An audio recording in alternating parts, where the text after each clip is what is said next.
Shalom semua. Bagi yang pertama kali datang ke saluran YouTube kami, saya ucapkan selamat datang ke segmen Rhapsody Reality bersama kami, Tiandai, Malaysia. Hari ini, 2 Julai, dan Pastor Chris berkongsikan satu firman Tuhan yang bertajuk Doa kita sebagai persembahan ukupan atau persembahan kemenyan atau dupa. Haleluya. Ayat Injil pembukaan kita dari Wahyu 5 ayat 8 yang berkata, dan ketika dia mengambil gulungan kitab itu, 4 makhluk itu dan 24 orang pemimpin itu tersungkur di hadapan anak domba itu, masing-masing memegang kecapi dan mangkuk emas yang penuh dengan kemenyan, yang adalah doa-doa orang kudus. Puji Tuhan. Dalam Perjanjian Lama, Tuhan telah mengarahkan imam untuk membakar kemenyan pada waktu pagi dan petang di dalam rumah Tuhan. Mereka juga harus mempersembahkan korban pada waktu pagi dan petang.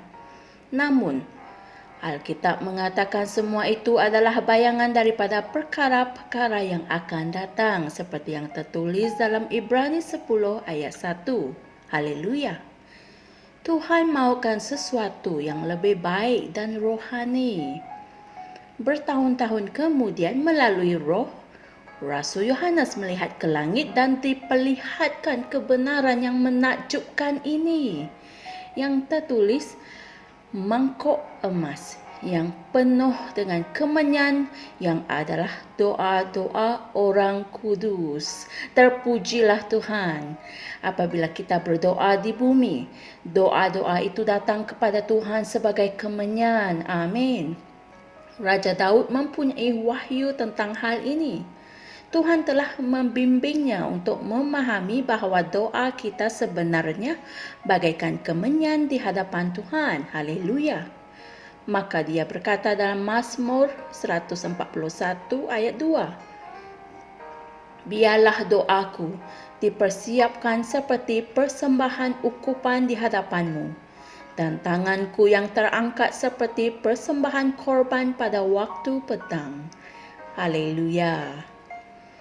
Jenis doa yang dimaksudkan adalah penyembahan dan doa syafaat.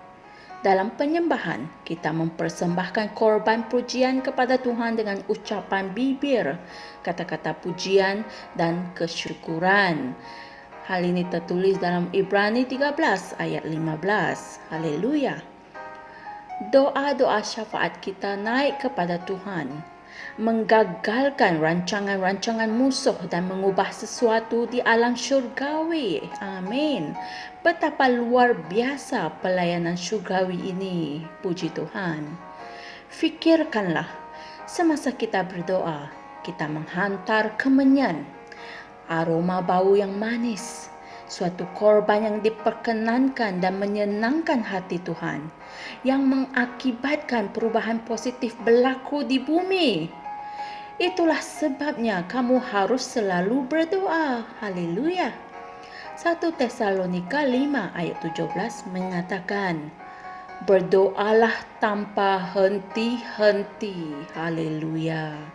1 Timotius 2 ayat 1 hingga 4 mengatakan, sebab itu, pertama sekali aku menasihatkan agar dipanjatkan permohonan, doa, syafaat dan ucapan syukur untuk semua orang, untuk raja-raja dan untuk semua pembesar, supaya kita dapat menjalani kehidupan yang tenang dan tenteram dalam segala kesalehan dan ketulusan.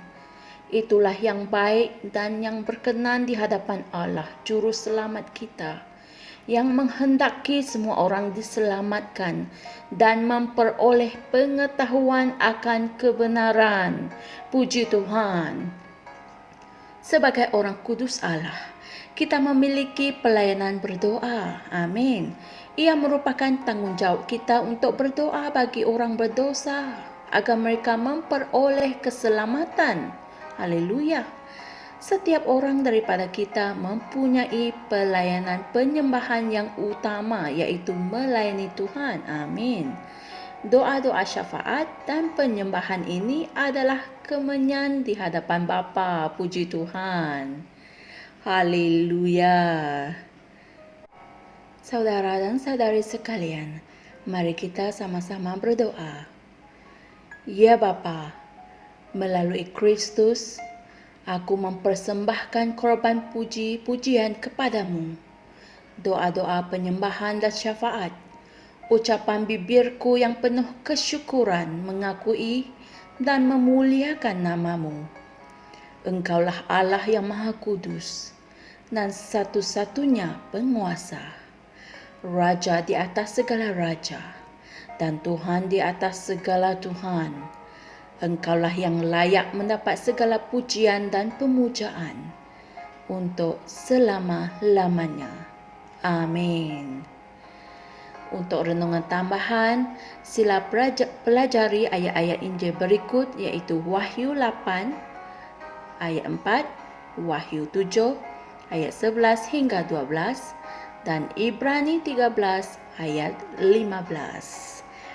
Wow, betapa hebatnya wahyu yang kita terima hari ini.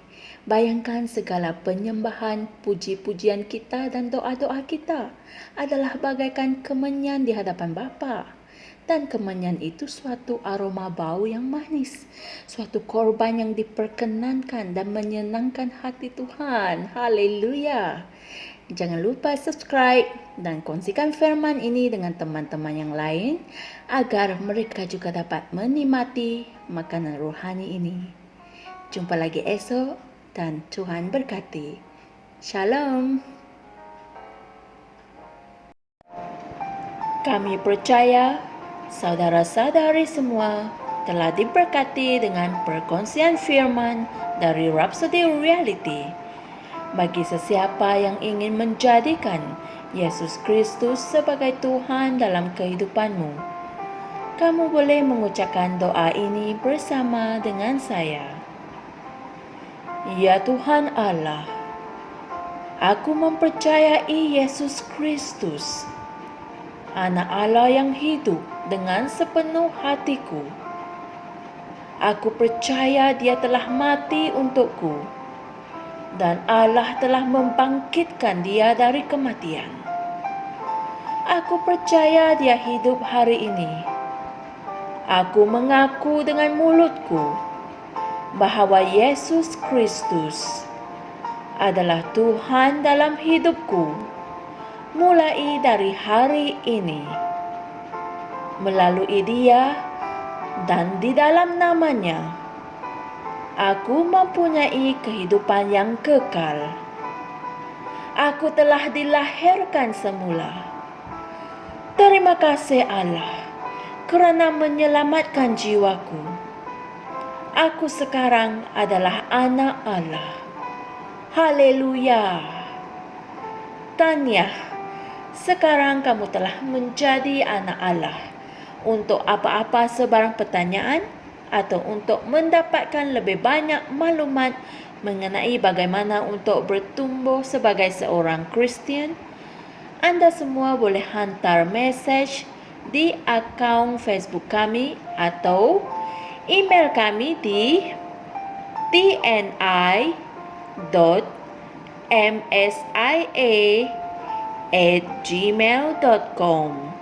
Sekali lagi, tni.msia@gmail.com. Tuhan berkati Anda semua.